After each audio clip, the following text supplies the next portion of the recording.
15th day of January, St. Paul, Hermit. St. Paul, the first hermit or monk in Egypt, was born about the year 230 in Lower Thebais. He was scarcely 14 or 15 years old when he lost both of his parents. About this time a violent persecution was opened against the Christians by the emperors Decius and Valerian. Paul, distrustful of himself and dreading the cruel torments to which the Christians were subjected, fled to the house of his married sister. His brother-in-law, however, who was a heathen, had made up his mind to give information of the religion which Paul professed, to possess himself of his entire inheritance, for he well knew that informers were rewarded with, if not all the possessions of the accused, at least with the greater part.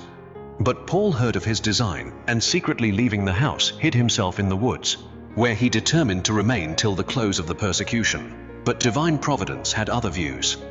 Paul penetrated into the forest and went from one place to another, stopping now in this spot, now in another, until he at last found a huge rock overhanging a deep cave, whose mouth was closed up with a stone. He removed the stone, entered, penetrated it farther and farther, and at last came upon an open space beneath the blue firmament and shaded by the branches of a palm tree. The spot was refreshed by a crystal spring of the sweetest water, which grew into a little brook, and after a few steps was again absorbed by the earth. This was an agreeable discovery for the youth, who at once felt that it was designed by God as his future abode. He accordingly resolved to spend the rest of his days in the service of God and the forgetfulness of earthly vanities. He kept his resolution and there ended his life, the whole of which he passed in prayer, thanksgiving, meditation on the heavenly mysteries, and other exercises of piety.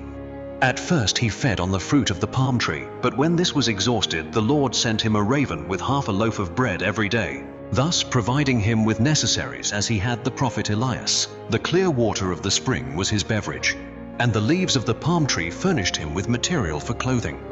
In his 113th year he was visited by St. Anthony, who lived in another desert and was then 90 years old. The cause of his visit was the following. St. Anthony once had the thought that there was no hermit in the whole desert who could compare with himself in perfection. But in his sleep he was shown the contrary and instructed to repair on the morrow to a monk who was far more perfect. The saint, bending under the weight of 90 years, set out on his journey the next morning, trusting that the Lord would conduct him to the cell of him whom he had been commissioned by the divine command to visit. His hopes were soon gratified, for after traversing the wilderness for 2 days and 2 nights, he saw on the 3rd day a she-wolf which fled into a mountain cavern. He followed her, looked into the cave, entered and proceeded very slowly, and at last saw a light in the distance. St. Paul, who dwelt in this cave, and heard the noise of approaching steps, quickly closed the door and secured it from within.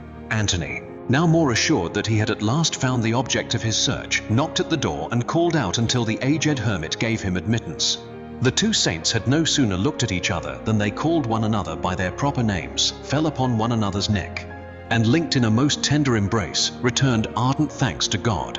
They then sat down, when St. Paul addressed St. Anthony, "Behold, here is he whom you so ardently long to see. You see here a man who shall soon fall into dust and ashes." He then eagerly inquired into the state of the persecution, into the numerical strength of the pagans, and the like points. Anthony answered his questions as well as he could. While they were speaking, the raven flew into the cave, this time not with half, as before, but with a whole loaf. At this sight St. Paul spoke, "See the goodness and liberality of the Lord in sending us our meal. 60 years long have I received half a loaf for my daily allowance, but your arrival has induced the Lord to double this meal." The saints thanked God for the food which he had sent them, and, after sharing their meal, they returned to prayer, which they continued during the whole night and interrupted only with hymns of praise and spiritual conversation.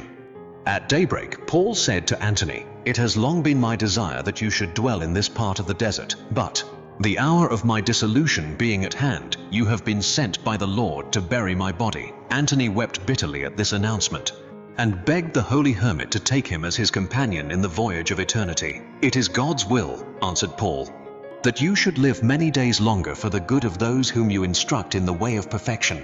He then asked Anthony to bring him the cloak which he had received from St. Athanasius, that it might cover his lifeless body. This request was suggested by his charity, which could not view the sadness of Anthony, should he be present at his death. Anthony hastened back to his own cloister to procure the cloak. His brethren asked him where he had been so long a time.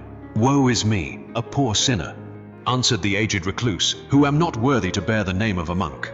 I have seen Elias, I have seen John in the wilderness, I have seen Paul in paradise. He said no more, but taking the cloak hastened on his return to the cave of St. Paul. But before he reached his destination, he saw the soul of this illustrious servant of God, encompassed by a brilliant light and borne to heaven by angels, with an escort of prophets and apostles.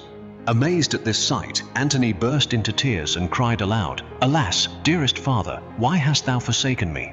Have I then learned to know thee so late, only that I should again lose thee so soon?" When he had given free course to his sighs and tears, he pursued his journey to the cell of St. Paul, entered and found the body of the holy hermit in a kneeling and immovable posture, the head uplifted and the hands extended towards heaven. Antony at first thought that he was not dead, but was merely in an ecstasy. But when he discovered that life was really extinct, the tears streamed copiously from his eyes. He was, however, soon consoled, and by the divine direction, folding the cloak around the corpse, bore it out of the cave.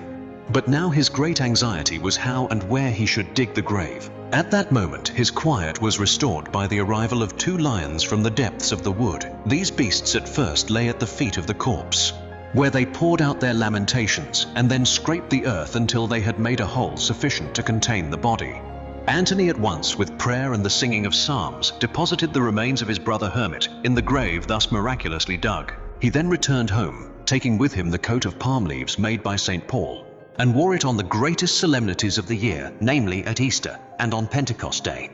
St. Paul was freed from the bonds of the flesh in the year 343 of the Christian era and the 113th of his age. So we learn from the writings of St. Jerome,